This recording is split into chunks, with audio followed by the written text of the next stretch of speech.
ஒரு சாதாரண பொண்ணு மாதிரி நான் என்னைக்கும் என்னோட புருஷன் இப்படி இருக்கணும் அப்படி இருக்கணும்னு கனவு கண்டதில்ல. ஒருவேளை நான் அப்படி ஏதாவது கனவு கண்டிருந்தேன்னா அது நிச்சயமா இவரா தான் இருந்திருக்கணும்.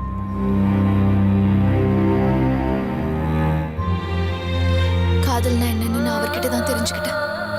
தம்பி அண்ணா துடிக்கிறேன். இப்போ இந்த பாத்திரம் எடுத்து வைப்போ. எங்களோட இந்த நெருக்கமான உறவை இணைக்காம பாதியிலே போயிடுச்சு. அதுக்கப்புறம் எங்களோட கண்கள் தான் எங்களுக்கு வார்த்தைகளாச்சு. அதுக்கப்புறம் எங்க கண்களால பார்க்காம இருக்க முடியாது. வாயால சொல்லாமலே செய்கைகளாலே எங்களால் எல்லாத்தையும் புரிஞ்சுக்க முடியும். ஒரு ஸ்வீட் பாக்ஸ்ல வச்சு எனக்கு அவர் கிஃப்ட் கொடுத்தாரு.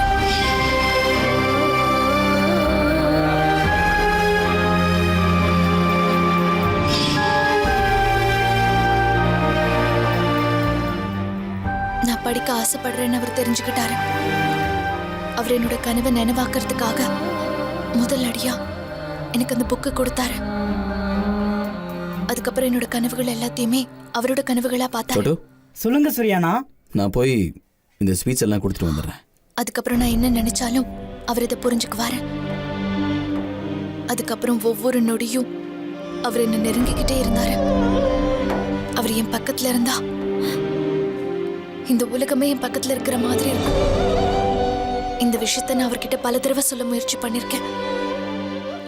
ஆனா ஏதோ ஒரு தயக்கம் என்ன அவர்கிட்ட சொல்ல விடல.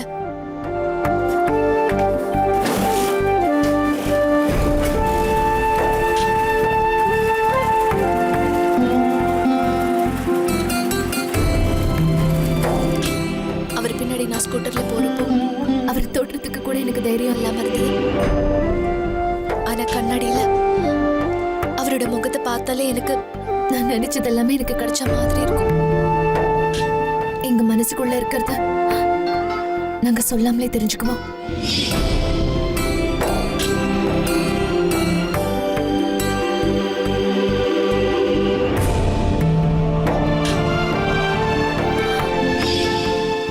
நான் இப்பவும் அவரோட ஸ்கூட்டரை பார்த்தா எனக்கு அவரோட ஞாபகம் தான் வரும். மனசு தடுமாற ஆரம்பிச்சிடும். இப்ப எனக்கு இருக்கிற ஆசை எல்லாம் நாங்க மறுபடியும் ஒன்னா சேர்ந்து அந்த கண்ணாடியை நாங்க பார்க்கணும்.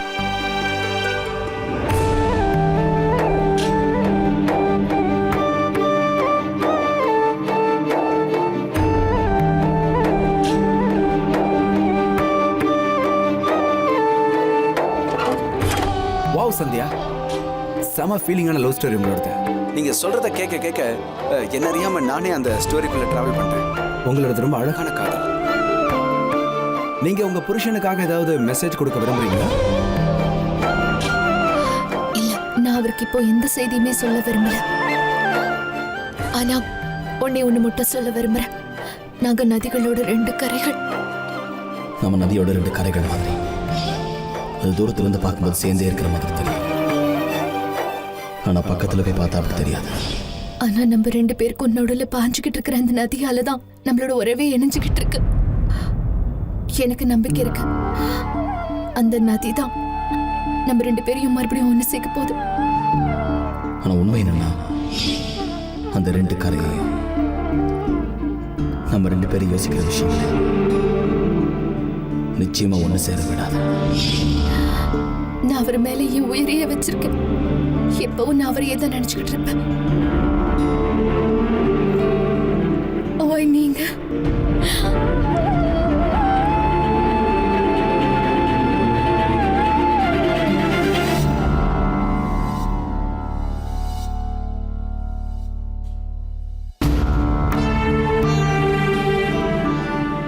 நீங்க இல்லாம ஒவ்வொரு நடியும் கடக்கிறதுக்கு எனக்கு ரொம்ப கஷ்டமா இருக்கு. நீங்க எல்லாரும் ப்ளீஸ் எனக்காக வேண்டிக்கோங்க. அவருக்கு என்னோட ஞாபகம் வரணும். அவர் எனக்கு ஃபோன் பண்ணணும். என்கிட்ட அவர் பேசணும். இவ்வளவு அன்பான மனைவியோட கணவரே, நீங்க எங்க இருந்தாலும் நான் பேசுறது உங்களுக்கு கேட்கணும்னு நினைக்கிறேன். இன்னும் நீங்க எதுக்காக வெயிட் பண்றீங்க? உங்க மனைவி உங்களுக்காக உயிரை கொடுத்து காத்துக்கிட்டு இருக்காங்க. உங்களோட ஒரே ஒரு போனுக்காக காத்துக்கிட்டு இருக்காங்க. ஸோ ஃபோன் எடுங்க, அவங்களுக்கு உடனே கால் பண்ணுங்க. தேங்க்யூ. நம்ம நாட்டுல உறவுகள் அப்படிங்கிறது மூளையால இல்ல, மனசால இணைக்கப்படுது. அந்நியர்களா வந்து வாழ்க்கை முழுக்க வாழ்க்கை துணையாவே மாறிடுறோம். அதுக்கப்புறம் மெதுவா ஒருத்தர் புரிஞ்சுக்கிறோம். அதுக்கப்புறம் 2 இதயங்களுக்கு நடுவில் காதல் ஏற்படுது. இந்த மாதிரி சுவாரஸ்யமான காதல் கதைகளை நீங்களும் கேட்கலாம். ஒருவேளை உங்க காதல் கதையில ஏதாவது ஸ்பெஷல் இருந்துச்சுன்னா உடனே போன் எடுங்க, உங்க மனசுல இருக்கிற விஷயத்தை எங்களோட ஷேர் பண்ணிக்கோங்க. இன்னும் ஏன் காத்துக்கிட்டு இருக்கீங்க? சீக்கிரமா எங்களுக்கு கால் பண்ணுங்க. யார் அவங்க, உங்க மனசுல இருக்கிறது யாருங்கிறத சொல்லுங்க.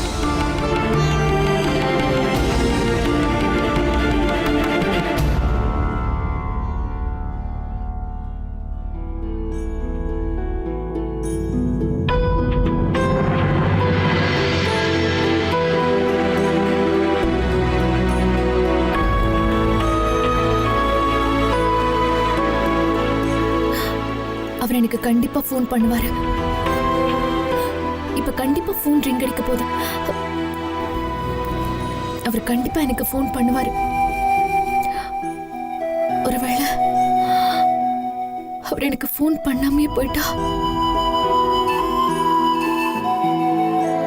இல்ல, அவர் எனக்கு கண்டிப்பா ஃபோன் பண்ணுவாரு. இப்ப கொஞ்ச நேரத்துல ஃபோன் வரப்போகுது.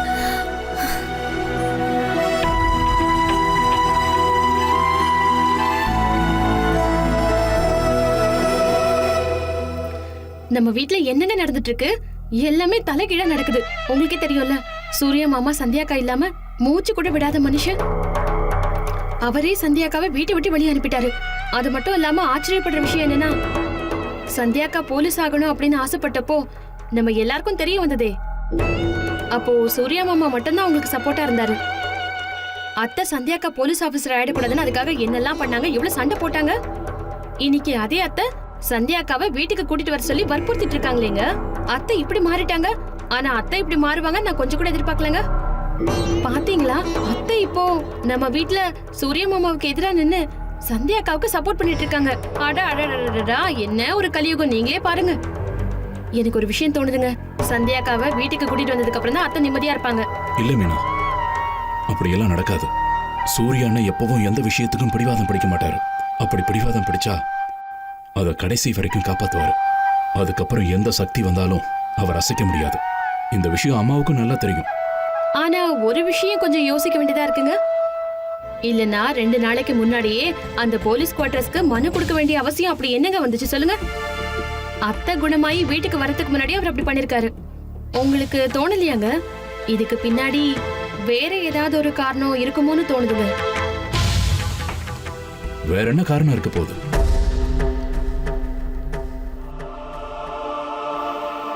ஒருவேளை இப்படியும் இருக்கலாம் இல்லைங்க. அதாவது சூர்யா மாமாவுக்கும் சந்தியாக்காக்கும் நடுவுல யாராவது வந்திருக்கலாம்ல. இல்லைங்க, நான் என்ன சொல்ல வரேன்னா, ஒருவேளை அந்த 5 நாள்ல சூர்யா மாமாவோட மனசு ஏதாவது மாறி இருக்குமாங்க. நீ இப்படி பண்றது எனக்கு பிடிக்கலன்னு அவர் ஒருவேளை சொல்லி பார்த்திருப்பாரு. லூசு, என்ன வாய்க்கு வந்தபடியெல்லாம் பேசிட்டு இருக்க? தெளிவா தான் பேசுறியா? லூசு மாதிரி பேசிக்கிட்டு சும்மா கிண்டல் பண்ணி விளையாடுற அவ்வளவுதான். என்னங்க, கொஞ்சம் மெதுவா பேசுங்க. பாக்குறவங்க என்ன நினைப்பாங்க? சரி விடுங்க, எனக்கு ஏதோ தோணுனதை சொன்னேன். இந்தாங்க பக்கோடா. வணக்கம். வணக்கம். அம்மாக்கு இப்ப உடம்பு எப்படி இருக்கு? அவங்க முதல்ல விட இப்ப நல்லா இருக்காங்க. நல்ல விஷயம்தான். நான் இப்போ எதுக்காக இங்க வந்திருக்கேன்னா, என் 9 லட்ச ரூபா கடனை எப்ப திருப்பி தர போறீங்க?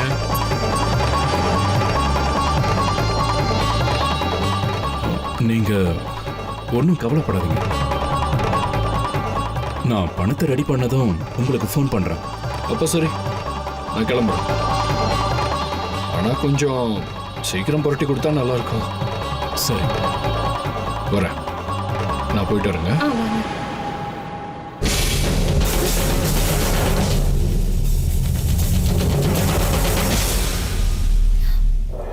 இல்லைங்க, அந்த ராஜ்குமார் அப்படி விட்டுட்டு வர முடியாது. என்னங்க, நான் இங்க வந்த டியூட்டி முடிஞ்சிருச்சு. ஒருவேளை நான் அதை பண்ணாம இருந்தா நான் அந்த யூனிஃபார்ம் போடுறதுக்கு அர்த்தம் இல்லாம ஆயிடும்.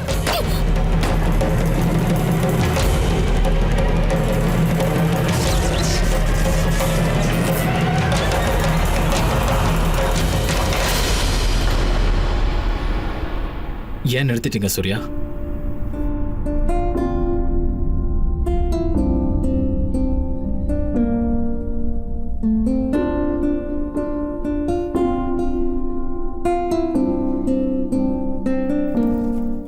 ஜாக்கிர், நீங்களா?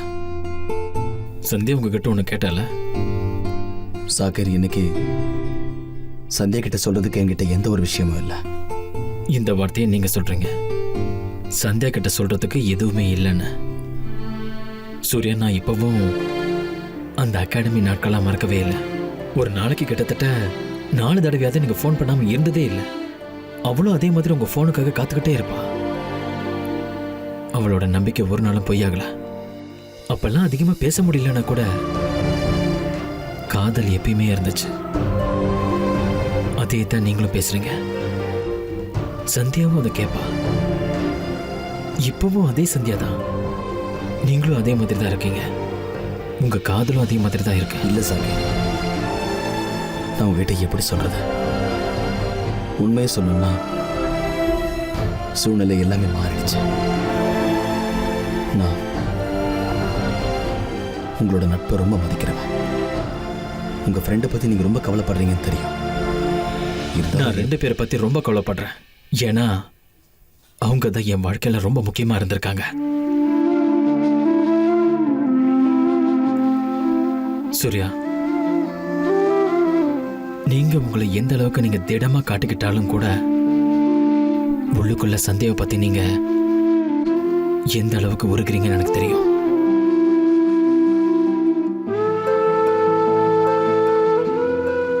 அவ இல்லாம உங்களால இருக்க முடியாதுன்னு எனக்கு தெரியும். இப்பவும் ஒன்றும் ஆகல. ப்ளீஸ் அவளுக்கு ஃபோன் பண்ணுங்க. சூர்யா, உங்ககிட்ட அவளுக்கு பேசுறதுக்கு எதுவும் இல்லைனாலும் பரவாயில்ல, விடுங்க. அட்லீஸ்ட் அவ மனசை சொல்றதையாதும் கேளுங்க. ஒருவேளை அது மூலமா ஏதாவது வழி கிடைக்கலாம். சூர்யா, இதெல்லாம் நான் உங்ககிட்ட சொல்லணும்னு இல்லை. ஆனா நான் ஒண்ணு மட்டும் சொல்ல விரும்புறேன். வழிங்கிறது வாழ்க்கையில ஒரு அங்கம். அது எப்பயுமே நிரந்தரம் கிடையாது. நம்ம வாழ்க்கையில இந்த மாதிரி பல துன்பங்கள் வந்து போகலாம். அதனால வாழ்க்கை அப்படியே நின்று போயிடாது. காயங்கள் எப்படி இருந்தாலும் ஆறும். அது அப்படியே இருந்துடாது. சந்தியாக்கு ஃபோன் பண்ணுங்க. உங்க சந்தியாக்கு ஃபோன் பண்ணுங்க. அவளை அந்த ஃபோனுங்கிற விஷயத்தை விளக்க வச்சிடாதீங்க. உங்க 2 பேரோட உணர்வுகளை தயவு செஞ்சு பகிர்ந்துக்கோங்க.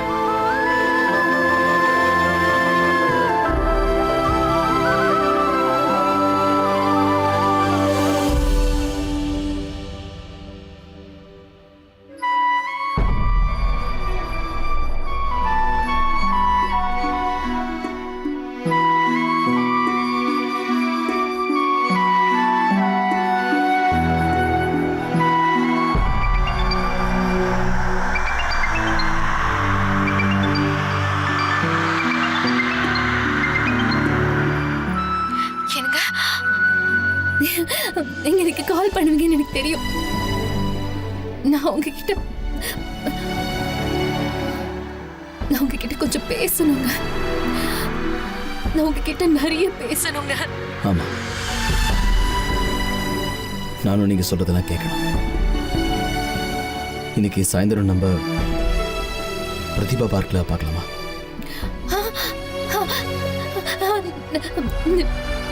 நான் வந்துட்டேங்க. நான் கண்டிப்பா வந்துட்டேன்.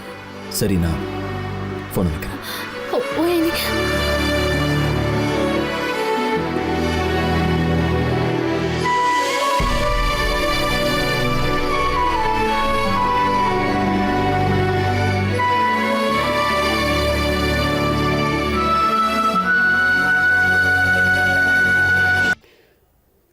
லட்சமா?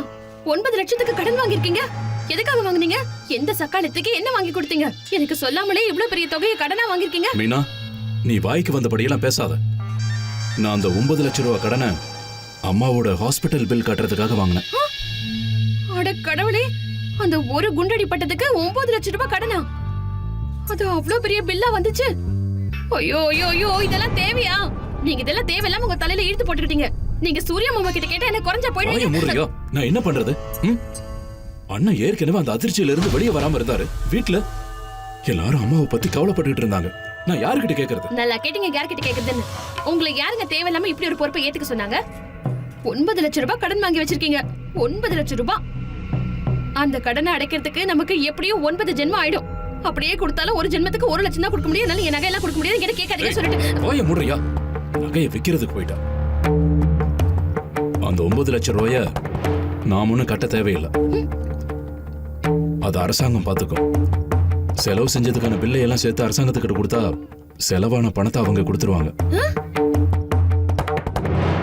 அடேங்கப்பா, அப்படி போடுங்க. அதையே நீங்க என்கிட்ட முதல்லயே சொல்லல. எனக்கு திடீர்னு பிளட் பிரஷர்லாம் எவ்வளவு அதிகமாயிடுச்சுன்னு தெரியுமா உங்களுக்கு?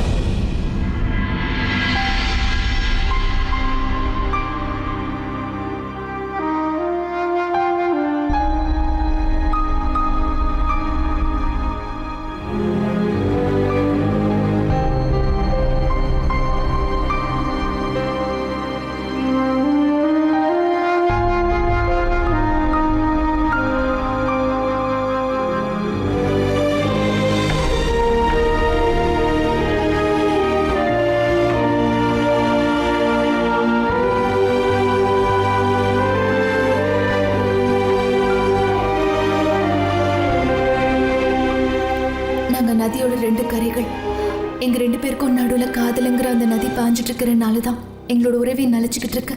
எனக்கு முழு நம்பிக்கை இருக்கு அந்த நதி தான் எங்க 2 பேரையுமே எனக்கு போகுது.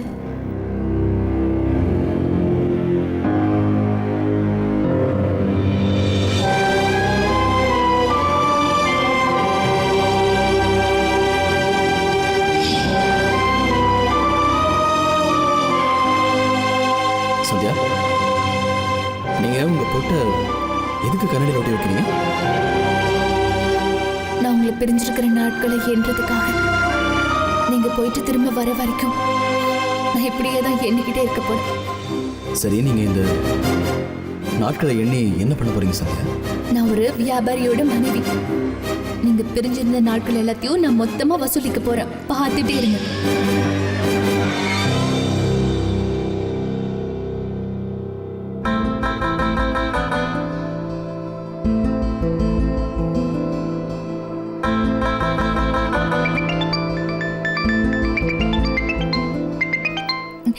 ஜாகிர், ஹலோ ஜாகிர், உனக்கு தெரியுமா இந்த போலீஸ் கோட்ரஸ்க்கு பை பை சொல்ற நேரம் வந்துருச்சு. நான் அவர் கூட மறுபடியும் என்னோட வீட்டுக்கே போயிட போறேன். அந்த கடவுளோட தயவால எல்லாம் நல்லபடியா நடக்கும் சந்தியா. நான் அந்த கடவுளை வேண்டிக்கிறேன். அவர் என்ன பார்க்கணும்னு சொல்லியிருக்காரு. எல்லாமே சரியாயிடுச்சு. அவரை பார்த்துட்டு வந்த உடனே எல்லா சாமானையும் நான் மூட்டை கட்டி எடுத்துட்டு போறேன். All the best. ஓகே, பாய்.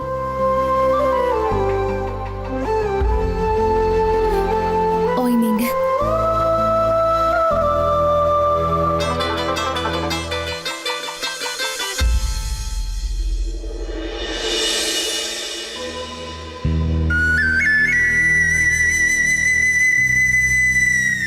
சூர்யா, எங்கப்பா போற? யாருக்காவது ஸ்வீட் கொடுக்க போறியாப்பா? அப்பா, அது அம்மா, நான் சந்தியாவை பார்த்துட்டு வரப்பா. நீங்க நேரத்துக்கு சரியா மாத்திரை எடுத்துக்கோங்க. நான் வரதுக்கு கொஞ்சம் நேரம் ஆகலாம்.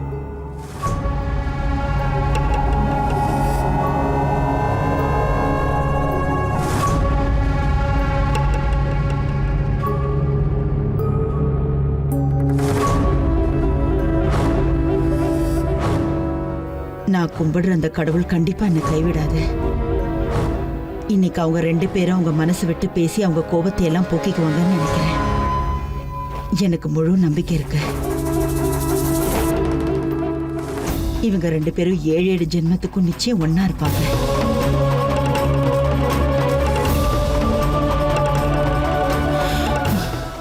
கடவுளே, அவங்க 2 பேருக்கும் இடையில எல்லாத்தையும் நீ சரி பண்ணிடுவா. அதுக்கப்புறம் அவங்க 2 பேருக்கும் நடுவில் எந்த பரீட்சையும் வச்சிடாத. எங்க வீட்டோட மகாலட்சுமி சந்தியாவை மறுபடியும் எங்க வீட்டுக்கு கொண்டு வந்துரு. எனக்கு அது போதும், வேற எதுவும் வேண்டாம்.